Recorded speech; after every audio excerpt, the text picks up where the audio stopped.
A recepcionar o excelentíssimo senhor senador da República, Álvaro Dias, do partido Podemos.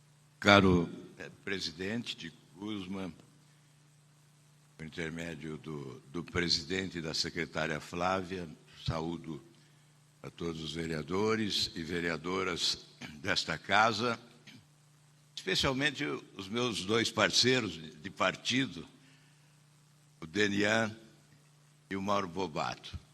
Minhas homenagens suprapartidariamente a todos os vereadores. É bom chegar à Câmara de Vereadores e recordar os bons tempos de vereador em Londrina, ainda muito jovem. Há quanto tempo? E aqui também eu me lembro de um momento tenso da minha trajetória política, às vésperas de renúncia ou de permanência no governo. Eu aqui estive, a Débora, minha mulher, recebia um título e eu vim acompanhá-la. E todos provavelmente estranharam a fisionomia sisuda de quem estava, naquele momento ainda sem ter revelado, adotando uma decisão muito importante que alteraria, inclusive, a minha trajetória, já que depois daquela decisão fiquei 8 anos sem mandato. Não me desincompatibilizei, fiquei no governo, isso foi em março de 91, fiquei no governo até o final, cumprindo os 4 anos de mandato, deixando de disputar o Senado, uma eleição que se afigurava tranquila e, portanto, dispensando 8 anos de mandato para cumprir o meu dever. Me lembrei porque esse ambiente me trouxe essa lembrança. Nem pretendia citar esse fato. O fiz exatamente pela lembrança proporcionada pela visita à Câmara de Vereadores de Curitiba, de tantas tradições e certamente de tantos serviços prestados à nossa sociedade. Uma mensagem evidentemente suprapartidária. Dizer que nós estamos vivendo uma conjuntura política de grande apreensão, em razão, sobretudo, da exacerbação da atividade política no país, especialmente em razão de uma polarização que vem de longe. Hoje, ainda ao chegar, eu ouvia no rádio a notícia de que 2 propostas em relação ao Supremo Tribunal Federal. Esse é um dos temas do momento, porque diz respeito à interdependência dos poderes e nós vivemos momentos de tensão entre os poderes, especialmente com o desgaste que se atribui notadamente ao Supremo Tribunal Federal, já que o Legislativo é permanentemente desgastado por ser exatamente o poder mais frágil entre os 3. Mas há uma tensão entre os poderes. E hoje eu ouvia 2 propostas. Uma delas, que o Congresso possa ter a prerrogativa de revogar decisões do Supremo Tribunal Federal. E aí, é claro, nós passaríamos a viver o paraíso da insegurança jurídica. E a outra proposta seria de aumentar as cadeiras do Supremo Tribunal Federal. Isso tudo como revelação da insatisfação que há. É evidente, eu imagino, que todos nós temos razões de sobra para estarmos insatisfeitos com decisões do Supremo Tribunal Federal. Decisões judiciais se cumprem, mas evidentemente podem ser contestadas, e nós temos esse direito de contestar determinadas decisões com as quais não concordamos. Isso tudo, no meu entendimento, é resultante da suspeição que prevalece em razão do modelo de escolha dos ministros dos tribunais superiores. Venho advogando há bom tempo a mudança desse sistema. Ao invés da indicação política, a meritocracia.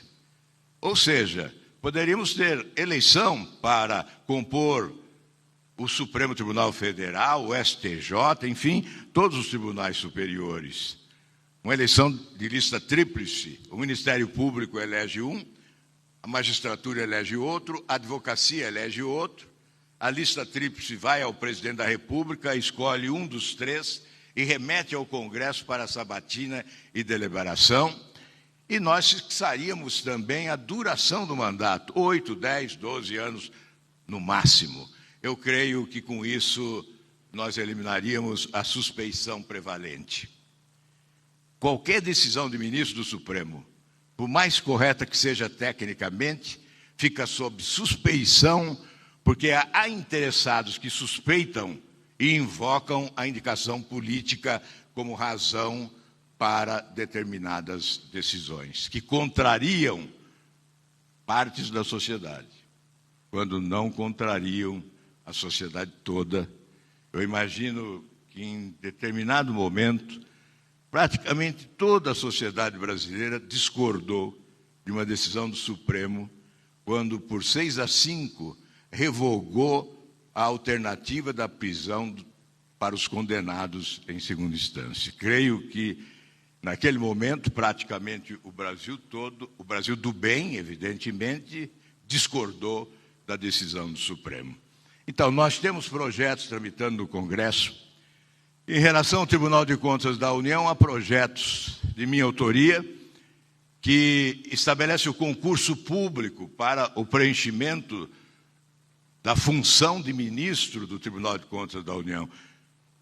Tem que ser qualificação técnica e profissional, porque é uma casa eminentemente técnica, que tem o dever de fiscalizar as contas públicas como assessoria, inclusive, ao Senado Federal, e às vezes se transforma num aparelho de natureza política para determinadas ações de vingança com as quais nós não podemos concordar. Enfim, para sintetizar, para não alongar nessa dissertação, o que nós defendemos em relação a se restabelecer o conceito do Supremo Tribunal Federal, especialmente, é a mudança desse modelo de escolha dos ministros dos tribunais superiores.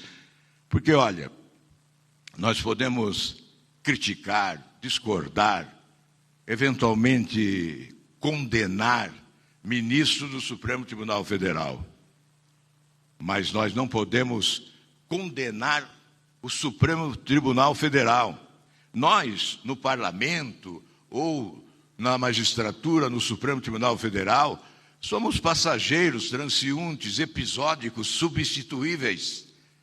O Supremo Tribunal Federal ou o Congresso Nacional, o Legislativo, são instituições insubstituíveis, definitivas, essenciais ao sistema democrático, ao Estado de Direito. Por isso, devem ser preservadas.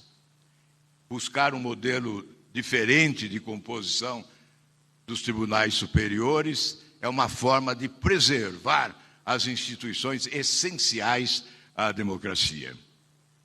Um outro tema que hoje é recorrente nos últimos dias, é o dos combustíveis. Então, há essa discussão, a legislação que limita a taxação do ICMS, os estados reclamam, o prejuízo é grande, há um rombo. O Paraná reclama de 5 bilhões e 700 milhões de perda. Enfim, são soluções que se buscam no momento do desespero, porque elas não são soluções efetivamente, paliativos. Às vezes, como no caso, um remendo à coxa de retalhos que desorganiza cada vez mais o nosso sistema tributário, que vai ficando atrasado e vai nos colocando mal na competição internacional com modelos avançados de países do primeiro mundo. O que há no Brasil é a necessidade de recuperarmos o tempo perdido. São décadas de atraso. Eu avalio que mais de 30 anos de atraso em matéria de um projeto estratégico de desenvolvimento econômico e social para o país, que implicaria na refundação da República, inclusive, que tem sido a minha pregação. Nós, evidentemente, para um projeto estratégico de desenvolvimento econômico e social, temos que mudar esse sistema que é promíscuo, sim, na relação, sobretudo, entre os poderes. Sistema que provoca grandes escândalos, que provocou já e vai continuar provocando, se não for substituído. O que significa um projeto de desenvolvimento econômico e social? Investir, claro, em educação vigorosamente, ciência, tecnologia, inovação, pesquisa, para que nós possamos escapar dessa armadilha da chamada renda média, que na verdade é escaparmos da armadilha da pobreza, recuperando a capacidade de investir vigorosamente. São 3 os grandes desafios: o fiscal, em razão da desarrumação das contas públicas, o fiscal, o do investimento, porque o país investe muito menos do que poderia investir em relação ao PIB, investe muito menos o poder público em relação ao que deveria investir na relação com a receita. Apenas para trazer um exemplo, durante a nossa gestão de governo, nós investimos o maior percentual da história do Estado, 22% em média, portanto, um orçamento completo nos 4 anos de investimento em obras de infraestrutura, em programas que foram realizados. Nós precisamos recuperar essa capacidade de investir do Estado brasileiro.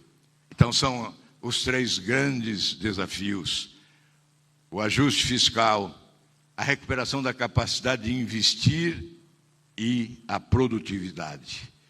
O país precisa ser mais produtivo e é por essa razão que nós defendemos esse projeto estratégico de desenvolvimento econômico e social para alcançarmos um estágio em que se exercitará a cidadania na sua plenitude como o sonho de todos os brasileiros. Encerrou o tempo. Muito obrigado. Foi uma honra estar aqui, uma satisfação enorme voltar à Câmara de Vereadores de Curitiba. Aqui eu não tive a privacia de trabalhar como vereador, mas trabalhei lá em Londrina durante 2 anos até ser deputado estadual. Muito obrigado, presidente. Muito obrigado a todos os senhores e senhoras vereadores. Um abraço a todos. Agradecemos a participação do senador Álvaro Dias nessa tribuna.